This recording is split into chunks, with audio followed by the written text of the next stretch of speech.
Common man voice మీ నందం. ఈరోజు పత్రికా సమీక్షకి ఆహ్వానం. ప్రధానంగా ఈరోజు పత్రికల్లో అన్ని పత్రికలు కూడా పెన్షన్ల విషయమే అగ్రభాగాన పతాక శీర్షికల్లో పెట్టాయి. ఊరువాడ కొత్త పెన్షన్ల కళ తొలి రోజు 90% పూర్తి పంపిణీ అని చెప్పేసి ఈనాడు ఇచ్చింది. అదేవిధంగా సచివాలయ సిబ్బందితో అందరికీ పెన్షన్లు పంపిణీ చేయడం జరిగింది. అదే ముఖ్యమంత్రి గారు పెనుమాక అనే గ్రామంలో విజయవాడ ప్రాంతంలో గుంటూరు జిల్లాలో వెళ్ళి పంచడం జరిగింది. అక్కడ ఒక పెనుముక బాణావత్ పాముల్ నాయక్ అనే వాళ్ళ ఇంట్లో వాళ్ళ భార్య సీతక్కకు పెన్షన్ అందజేస్తున్నారు. వాళ్ళ ఇంటికి వెళ్ళి దాదాపు 20 నిమిషాల పాటు అక్కడనే మంచం మీద కూర్చొని మాట్లాడి వాళ్ళకి ఏమేమి సమస్యలు ఉన్నాయి ఏమనేది చర్చించారని చెప్పి తెలియవస్తుంది. అదే విధంగా నిరుపేద ఇంటికి చంద్రన్న భరోసా అనే ఇంకొక శీర్షిక ఇవ్వడం జరిగింది. నేను అందరి వాడిని, పేదరికం లేని సమాజమే నా లక్ష్యం అంటూ చంద్రబాబు నాయుడు గారు చెప్పుకొచ్చారు. దాదాపు 65.31 లక్షల మందికి పంపిణీ చేయడం జరిగింది. 4,408 కోట్ల రూపాయలు సంక్షేమంలో ఇది తొలి అడుగుగా మాత్రమే అని చెప్పి ఆయన చెప్పరావడం జరిగింది. మొత్తం మీద రాష్ట్ర వ్యాప్తంగా పెద్ద ఎత్తున ఆ ఇంటింటికి తెలుగుదేశం పార్టీకి సంబంధించిన కార్యకర్తలు, అదేవిధంగా మంత్రులు, ఎమ్మెల్యేలు మొత్తం ఇంటింటికి వెళ్ళి పంపిణీ చేయడం జరిగింది. 90% పూర్తయిందని చెప్పి ప్రభుత్వం చెప్పుకొస్తా ఉంది. పత్రికల్లో కూడా అదే రాయడం జరిగింది.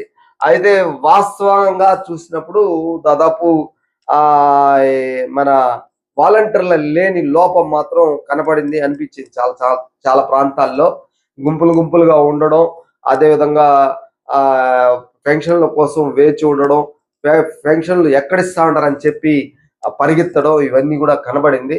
ఇంతకు ముందు అటువంటి వాతావరణం లేదు. అయితే ఇది ప్రారంభం కాబట్టి మనం దీన్ని తప్పు పట్టడానికి వీల్లేదు. అయితే అదే సందర్భంలో సాక్షిలో మామూలుగా నిన్నటి రోజు అన్ని పత్రికల్లో అడ్వర్టైజ్మెంట్ ప్రభుత్వం ఇచ్చింది. అయితే ఈరోజు సాక్షియే ఒక ప్రకటన చేసుకునేసింది.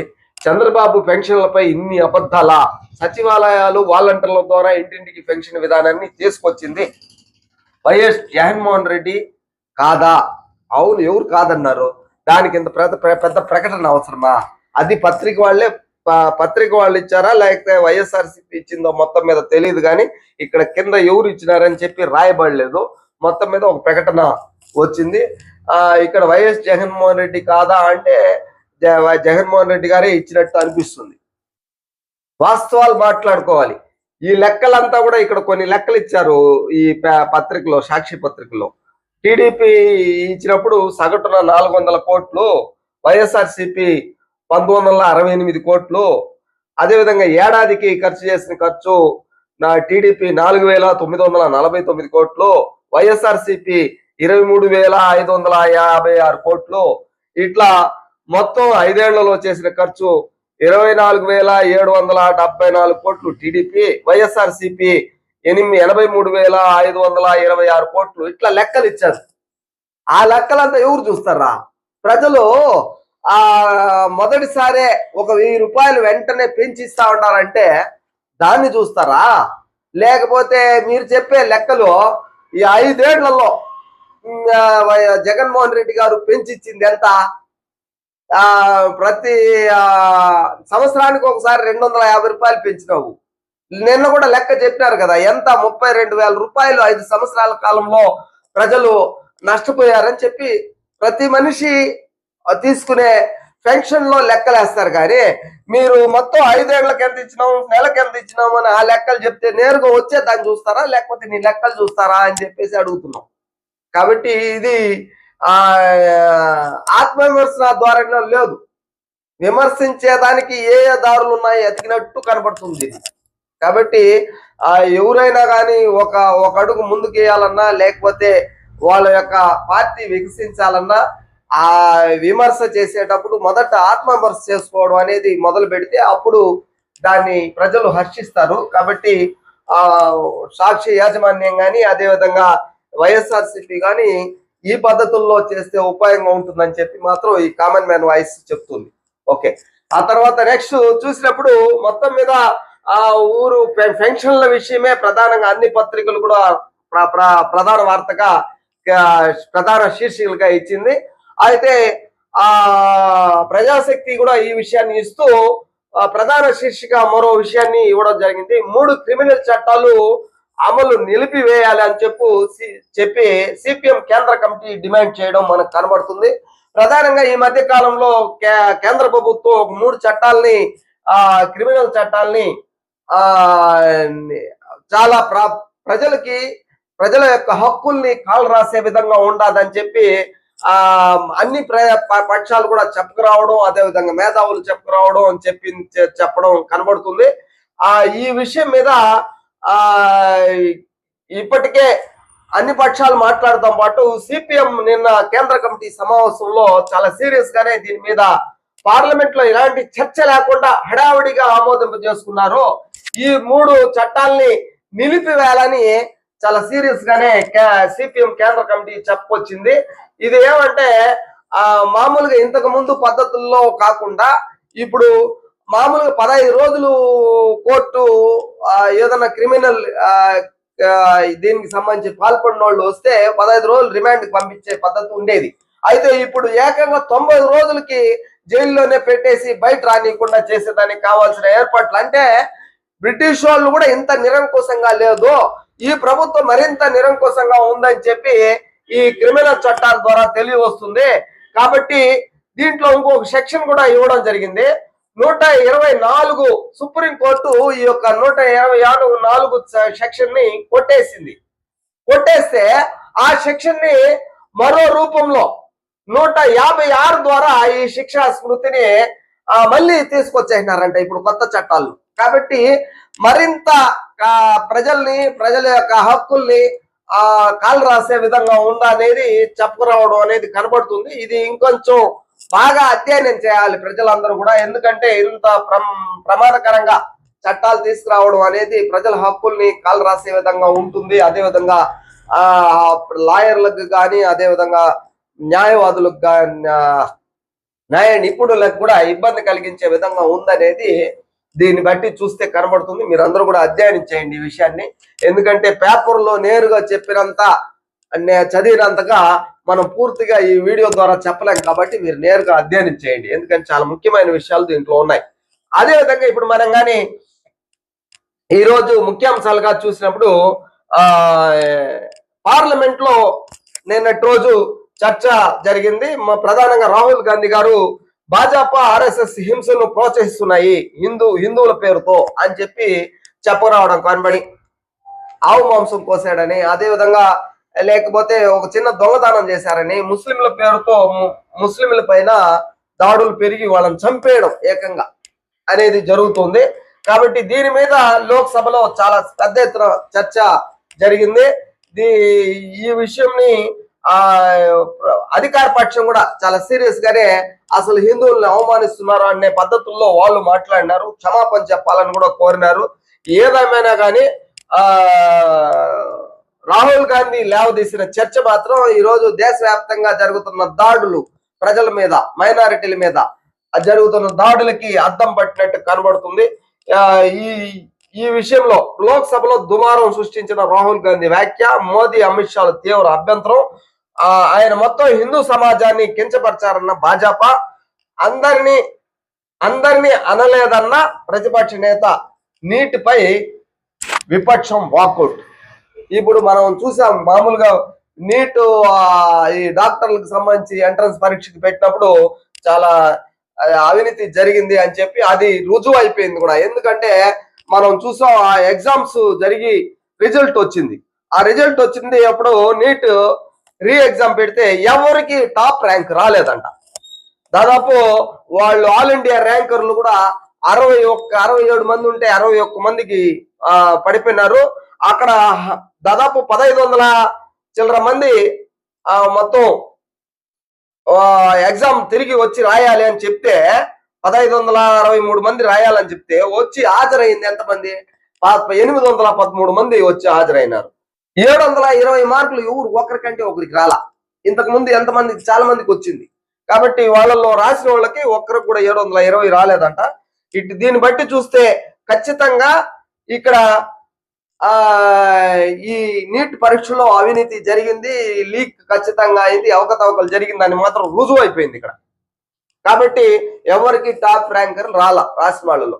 అందులో హాజరైన వాళ్ళు కూడా తక్కువ. అంటే వాళ్ళు తప్పు చేశారని చెప్పి అంగీకరించి వెనక్కి అడిగేసినట్టే కదా. వాళ్ళు హాజరే కాలేదంటే మామూలుగా పరీక్ష అంటే ఏమవుతుంది? ఏం భావిస్తారు రాసే విద్యార్థులు? ముందుగా 1 గంటకు ముందుగా పోయి కూర్చునేస్తారు ఎగ్జామ్ హాల్లో. లేకపోతే పరిగెత్తా పోయి ఏదో ఒక టైంలో పోయి ఒక 10 నిమిషాలు అటు ఇటు అయినా కానీ పోయి హాజరైపోతారు. అట్లాంటిది జరగలేదు అక్కడ. మొత్తం మీద నీట్ ఎగ్జామ్స్ లో అవినీతి జరిగింది అనే దానికి పార్లమెంట్ లో ఆ లేవదీయడం, ఇక్కడ జరిగిన ఈ యొక్క ఫలితాలు వీటన్నిటిని కూడా అర్థం పడుతుంది. కాబట్టి ఈ విషయాన్ని మనం గుర్తించాల్సిన అవసరం ఉంది. అదేవిధంగా ముఖ్యంగా ఇంకొక విషయం ఏమంటే, ఈ రాష్ట్రానికి సంబంధించి పోలవరం మీద పెద్ద ఎత్తున చర్చ జరుగుతా ఉంది. దాని మీద నిన్నటి రోజు అంతర్జాతీయ నిపుణులు వచ్చి దిగారు. అదంతా కూడా క్షుణ్ణంగా డయాఫ్రమ్ వాల్ ని క్షుణ్ణంగా పరిశీలించారు. డయాఫ్రమ్ వాల్ గురించి మీకు తెలుసు కదా, అది భూమి పైన ఉండేది కాదు, లోపల ఉండేది. కాబట్టి ఆ భూమి లోపల ఉండేదానికి సంబంధించి అది నీళ్ళల్లో ఉన్నా కానీ భూమి లోపల ఉన్నా ధ్వంసం అయ్యే అవకాశం లేదని చెప్పేసి అంతర్జాతీయ నిపుణులు చెప్పుకొచ్చినారని తెలుస్తోంది. కాబట్టి ఇంకా కొన్ని అదనపు పరీక్షలు చేయాల్సి ఉంది. అయినా కానీ లోపల ఉన్న నీళ్ళ లోపల ఉండే డయాఫ్రామ్ వాల్ కానీ భూమి లోపల ఉండే డయాఫ్రామ్ వాల్ దెబ్బతినే అవకాశం లేదు అని చెప్పకరావడం కనబడుతుంది. అయితే ఈ మధ్య కాలంలో చంద్రబాబు నాయుడు గారు పోయి చూసినప్పుడు అక్కడుండే అధికారులు మాత్రం లోపల సొరంగాలు చేసేసింది అని చెప్పి లోపలికి దిగిపోయింది, పెద్ద పెద్ద సుడిగుండాల్లాగా వచ్చేసి బొక్కలు చేసేసినాయి అని చెప్పి చెప్పుకొచ్చారు. అది మాపల డయాఫ్రమ్ వాల్ దాటి కింద నుండి నీళ్లు బయలుదేరినట్టు అనిపిస్తుంది. ఏదేమైనా కానీ నిపుణులు పెద్ద ఎత్తున ప్రతి సూక్ష్మంగా పరిశీలిస్తున్నారు. దెబ్బతిన్న డయాఫ్రమ్ వాల్ ఉన్న మట్టి ప్రాంతం ఇసుక తీస్తున్న నిపుణులు చూస్తున్నారు, చూడండి. కాబట్టి ఈ విషయాన్ని మనం చూడాలి. ఇంకొంచెం క్షుణ్ణంగానే పరిశీలిస్తూ వస్తున్నారు అంతర్జాతీయ నిపుణులు. కాబట్టి రిజల్ట్ మళ్ళీ వాళ్ళు ఇంకా పూర్తిగా ప్రకటించలేదు, ఇంకా పరిశోధన చేస్తూనే ఉన్నారు. ఆ తర్వాత విషయానికి వచ్చినప్పుడు మన ముఖ్యమంత్రి గారు ఈనాడు పత్రికలో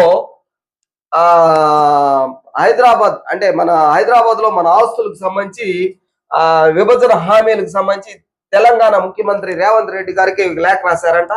సానుకూలంగా పరిష్కరించుకుందాం, ఇక్కడ సమస్యలంతా మనకు ఆంధ్రప్రదేశ్ రావాల్సిన ఆస్తులు, అదేవిధంగా మనకు రావాల్సిన నిధులు, వీటికి సంబంధించి కూర్చొని మాట్లాడుకుందామని చెప్పేసి లేఖ రాశారు. ఈ నెల 6వ తేదీన సమావేశం పెట్టుకుందామని చెప్పేసి లేఖ రాశారు.